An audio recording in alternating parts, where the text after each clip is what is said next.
911, do you need police, fire, or medical? Yes. My name is Rosemary Butler. I'm Fred Butler's wife, the mayor. Okay. He just fell down and we need some emergency. Okay, hold on just a second. I received a 911 call in the evening, and female said that she found her husband lying on the floor and he wasn't moving. At that point, we typically will help aid because sometimes we will be in the area and can get there faster and help with CPR. 911 emergency. Medical transfer, ma'am, start with the address. Yes, 955. It is, Okay. My name is Butler, and it's Fred Butler who is having a problem big time. Okay. Is that a house or an apartment? It's a house? Okay. And is he conscious? I don't know. Are you with him? I'm with him. He's laying down, face down. I heard him fall, and he's Can kind he of respond groaning. to you at all? Can he respond to you? Fred, can you talk? I don't think so. I don't hear anything. Okay. Is he breathing normally? I don't know. He's laying face down. We got the call as an unconscious male. We knew right where the address was. We have a good system that way. We work as a team, 3 of us. So I immediately transferred to NORCOM, and they started medical attention to try to tell her how to do CPR and get that started. Can you lie him back over onto his back? I don't think I can. Okay. Is there somebody next door who can help you? Can you go next door? Can you send somebody right away? I am right now, ma'am. I've got the address, but if you can go find somebody to help you turn him over onto his back, we can check his breathing. Okay, I'll try. As soon as she said that, he was not breathing, she couldn't move him, I sent officers that way, got them started. I remember that the call came in. We do get calls like that, and usually we'll go and assist or see if we're needed. However, I was in the office for something, and I heard the call came out, and I heard who the caller was, that being the mayor's wife. And they're on the way? Yes. Stay on the line with me. And can you go next door or holler for some help? Okay. I stayed on the line until someone arrived. So we always want to know that either the aid crew arrived or the officers have arrived, and then we can let the other agency know as well. So as we're going there, we know we have a medic unit coming, and this information is vague. Again, for those dispatchers, the information they get is key to what tells us what we're going to. So we know we're going to an unconscious male. That could be anything. Someone fainted, who knows? We got in the car quick, and we got up there also quick. And so we were right behind Eastside Fire. And it's hard to be on the other end of the line where you can only speak to them and try to reassure them that help is on the way. And there's just not much you can do other than that, but try to help the caller through that situation.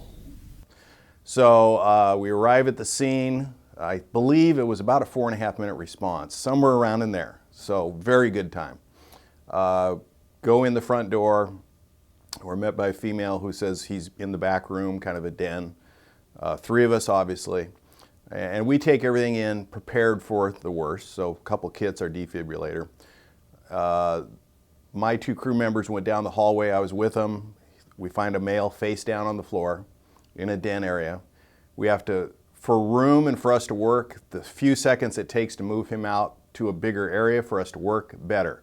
They pick him up, carried him down the hallway into the front living room, and that's where we put him down, and we confirmed we had what we call Plan A, or cardiac arrest. This is not just affecting the community in a bigger sense, it's affecting immediately the family. Where's the wife who called? I went searching for her. We have to remember, like in Mayor Butler's situation, his wife is right there. So someone has to deal with that, and that's what I think we can get, tunnel visioned into this, but there's other people it involves, neighbors, the family members. You could see that she was it was fear. It was fear. She was stricken by fear and the unknown, and it's not every day you have a ton of officers wearing tons of gear, Eastside Fire and medics coming in with Pelican cases, and you're hearing all these medical terms flying around. You can imagine how that scene was, just sitting on a couch with your loved one, hopefully coming back and being okay. So just at that point, I just knelt down and I hugged her. He started breathing on his own fairly quickly after we defibrillated him. So that's one where, okay, we have a pulse, he's starting to breathe. Let's get him going. So they came in, assessed that, and then that's when we took him out to the medic unit, put him in the back of the medic unit, and that's where a lot of work begins. I didn't know it was the mayor until we were 3 blocks from the hospital. Okay.